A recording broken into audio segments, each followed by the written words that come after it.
গঙ্গার জলস্তর বাড়তেই ফের গঙ্গা ভাঙন শুরু মুর্শিদাবাদের শামশেরগঞ্জে। সোমবার সকাল থেকে শামশেরগঞ্জের নতুন শিবপুর ভাঙা লাইন এলাকায় গঙ্গা ভাঙনের আতঙ্ক লক্ষ্য করা যায়। ভাঙনের গর্ভে তলিয়ে যায় একটি গোটা বাড়ি, কৃষি জমি থেকে শুরু করে একটি শৌচালয় এবং বাড়ির ফাঁকা অংশ। গঙ্গা ভাঙনের আতঙ্কে এলাকা ছেড়ে অন্যত্র পালাতে দেখা যায় গ্রামবাসীদের।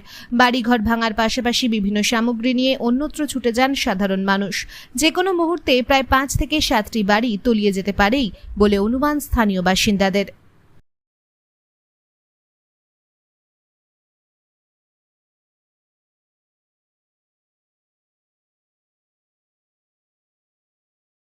দাদা কি হয়েছে বলুন? আমাদের গ্রাম শিবপুর, থানা শামশেরগঞ্জ। প্রতি বছরই এখানে গঙ্গা ভাঙন হয়। প্রতি বছরের মতো এই বছরও হয়েছে। 3টে বাড়ি অলরেডি গঙ্গাতলায় চলে গেছে। ভাবছি, চিন্তায় আছি খুব, কি হবে আমাদের, কি হবে, আমরা কি করব না করবো। ছেলে পিলে তো আছে বাড়িতে, ভাই বোনগুলো